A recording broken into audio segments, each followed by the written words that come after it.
행위의 속성이 아니라 행위자의 속성을 기준으로 하기 때문에 행위자, 도박의 습벽이 있는 너, 도박의 습벽이 있는 너가 습벽이 있기 때문에 너가 방조를 하면 상습 도박 방조가 될 것이고, 너가 도박을 했으면은 상습 도박이 될 것이고, 그래서 행위자, 사람을 인적 기준으로 한다는 거.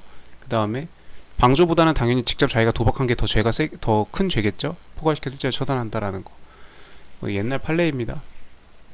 요새 뭐 저기 핸드폰이나 인터넷으로 그렇게 뭐 하는 뭐 청소년들이 뭐 도박 많이 한다고 뭐 그 뉴스에서 뭐 봤던 것 같은데, 그런 게 사회적 문제가 돼가지고 이렇게 한 번씩 나오는 것 같아요, 도박이. 그냥 도박하면은 왠지 그 뭐 화투 치고 막 그러는 그림이 생각이 나가지고, 영화 타짜처럼 약간 막 이렇게 하우스, 막 그래서 요새 현대 사회에 그런 것도 그런 게 있나 이렇게 싶은데, 이제 다 인터넷으로 핸드폰으로 다 옮겨와가지고 스마트폰으로 막 이렇게 뭐 하고 그러나 봐요. 처단하여야 한다. 맞는 지문이고. 2번 2018년도 판례. 업무상 배임 사기. 이걸 왜 굵은 글씨로 해놨지? 업무상 배임죄는 타인의 사물을 처리하는 지위에 있는 사람이, 이런 정의는 배임은 횡령, 배임, 사기, 절도, 강도, 이 5개 죄, 재산죄는 2차 시험 보는 사람들한테 가장 중요한 죄죠. 임무를 위반하는 행위로서 본인이 재산상의 이익을 취득하거나 꼭 본인이 아니어도 제3자로 하여금, 절도도 마찬가지죠. 본인이 갖고 가지 않아도 제3자로 하여금 갖고 가게 해도 그것도 절도죠. 그러니까 꼭 본인이 취득하지 않아도 본인에게 결과적으로 똑같으니까, 그래서 성립한다. 지위에 있느라는 것은 할 것이다. 있는 자가 공모해가지고 이렇게 저지르면 없는 자에 대해서는 단순 배임죄 정한형으로 처단한다. 그러니까 죄는 똑같이 배임죄지만 과형은 단순 배임으로, 죄는 업무상 배임이지만 형을 과할 때는 단순 배임으로 본다. 왜냐면 이 사람은 신분이 없는 사람이니까. 단순 배임죄 법정형이 적용된다는 거. 이미 당연히 이거는 뭐 기본적인 판례죠. 2029년 9월 권리행사 방해. 이거 자물쇠 뭐 비번 바꾼 거였나 그거죠. 자기의 물건을 이렇게 했을 때, 자기의 물건을 취거, 은닉 또는 손괴했을 때 성립하는 거기 때문에, 일단 자기의 물건이 아니면은 권리행사 방해죄는 성립할 수가 없죠. 공범이 될 수 있을 뿐이다. 도어락 사건. 이와 같이 인정되지 않는 이상 정범이 지금 심부름을 지시받은 아들이죠. 아버지가 아들한테 가서 도어락 비밀번호 바꾸라고 한 거죠. 그럼 이제 아들이 직접 가서 행위를 했으니까 정범이고, 아버지는 아들한테 교사를 했으니까 아버지가 교사자가 될 거예요. 그럼 아들이 가서 도어락을 바꿨는데 아들의 소유물이 아니기 때문에 자기의 소유물에 대해서만 권리행사 방해죄가 성립하니까, 그 아들의 소유물이 아니기 때문에 그 아들한테는 권리행사 방해죄가 인정되지 않고, 도어락의 비밀번호를 바꿨어도, 그리고 그러면 그 아들에게 교사를 한 그 아버지도 그러면 정범이 성립하지 않았기 때문에 교사죄도 성립할 여지가 없겠죠. 그래서 저기였던 사안. 4번은 94년도 판례. 그쵸. 공범 종속성설 이렇게 돼 있죠. 불과하고 신분관계로 인하여 없는 자를 교사해가지고 죄를 범하게 한 때는 33조 단서가 31조의 우선하에 적용됩니다. 여기 지금 반대로 설명하고 있죠. 31조가 33조의 우선하에 적용된다. 요거를 스위치를 했어요. 바꿨어요. 그래서 신교업정 저는 이렇게 외우거든요. 신분이 있는 교사범이 신분이 없는 정범보다 중하게 처벌된다. 원래는 정범이 교사범보다 중하게 처벌돼야죠. 근데 이게 신분이 있는 교사범이 신분이 없는 정범을 이렇게 하게 되면은, 이때는 교사범임에도 불구하고 너는 신분이 있기 때문에 네가 더 중한 처벌을 받는다. 부등호가 이쪽으로 바뀐다 이거죠.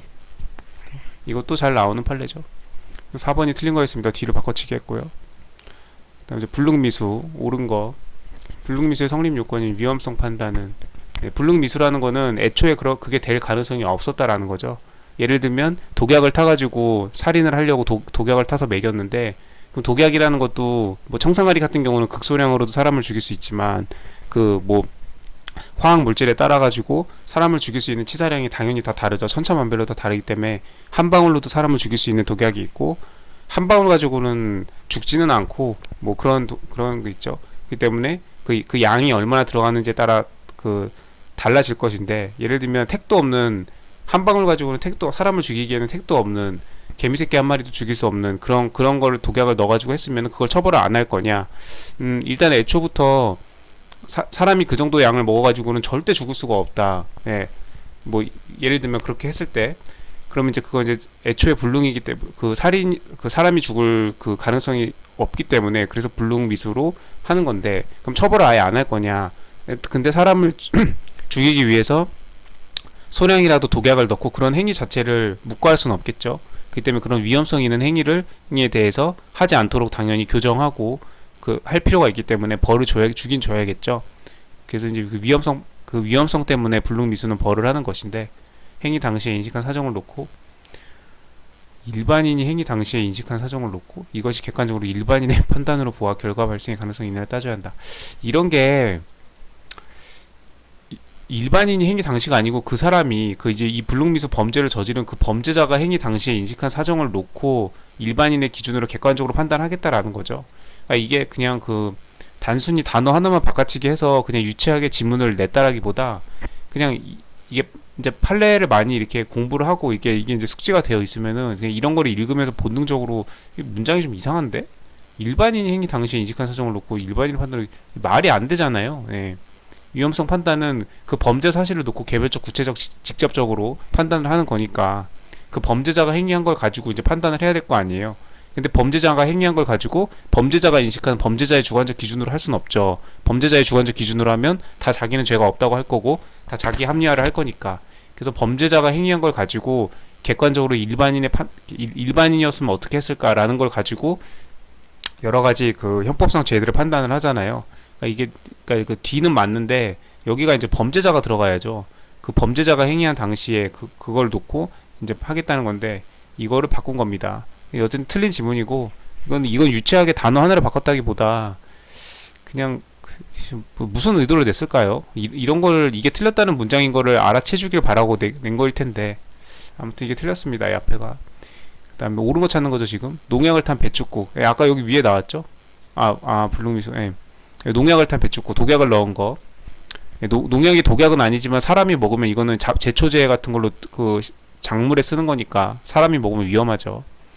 그 독극물로 이제 자살하는 경우에는 보통 농약을 많이 쓰고요. 다른 것들은 화학물질을 구하기가 힘드니까. 피해자를 살해하고자 하였으나 이를 먹던 피해자가 국물을 토함으로써 미수에 그친 경우에 법원으로서는 불능미수 성립 여부에 대해서도 판단해야 된다. 자, 이게 지금 그 두 가지 행위가 들어가 있는데, 일단은 국물을 토함으로써, 이거는 지금 피해자가 예상치 못한 행동을 함으로써 지금 무의로 돌아갔죠. 예. 이 농약을 탄 배춧국이 윗속에서 잘 있어야 이게 농약이 퍼져서 사람이 죽을 건데, 그 국물을 토함으로써 농약도 같이 그 안에 섞여서 나왔을 거 아니에요. 몸 밖으로. 그렇기 때문에 이건 장애미수에 해당하는 거죠. 장애미수 사안인데, 근데 이렇게도 생각해 볼 수가 있죠. 여기 지금 법원으로서는 불능미수 성립 여부에 대해서 판단해야 된다고 했는데, 이 국물을 토하는 거는 장애미수인데, 그쵸? 중지미수는 아니죠. 피고인이 뭐 이렇게 자의로 중지한 게 아니잖아요. 이건 피해자가 이미 다 먹어서 범죄가 실행이 됐음에도 불구하고 뭐 어떤 맛이 이상해서 그런 건지, 냄새가 이상해서 그런 건지, 아니면 그거랑 상관없이 그냥 컨디션이 안 좋았는지, 속이 안 좋았을 수도 있죠. 여튼간에 이 국물을 토하는 행위는 장애미수에 해당하는 사안인데, 근데 왜 불능미수도 판단해야 되냐? 이게 장애미수와 더불어 만약에 불능미수도 경합을 할 수가 있죠. 애초에 이 농약을 탔을 때 아까 1번에서 설명했듯이 이 위험성에 대해서 그 농약이 사람이 충분히 죽을 수 있는 치사량을 탔을 수도 있고, 아니면은 그 정도 한두 방울 가지고는 택도 없는 양을 넣어가지고 어차피 이게 국물을 토하지 않고 그냥 맛있게 다 먹었어도 어차피 죽기는커녕 뭐 배탈도 안 났을 정도일 수도 있잖아요. 그렇기 때문에 그런 거에 대해서도 판단해야 된다는 얘기입니다. 결과적으로 맞는 내용이죠. 그래서 뭐 농약을 탄 배춧국을 먹인 사건이 이제 아마 실제 판례로 있겠죠. 아마 있을 건데, 이런 판례까지는 다 알고 시험장에 들어갈 수는 없으니까. 근데 나름 이게 이 농약을 탄 배춧국을 먹였던 사건을 알고 있느냐, 이 판례를 알고 있느냐를 묻고 싶었던 게 아니라, 이렇게 국물을 토하는 건 이렇게 장애미수 사안이 있어도 애초에 농약을 탄 게 조금만 탔을 수도 있고 많이 탔을 수도 있기 때문에 이거에 대한 불능미수도 같이 검토를 해야 된다는 거, 요거를 놓치지 않고 알아야 되는지, 이건 좀 나름 중요한 논점이라고 이게 생각이 됩니다. 그래서 문제를 낸 것 같아요. 그래서 이거는 맞는 지문이죠. 그래서 네. 근데 만약 이걸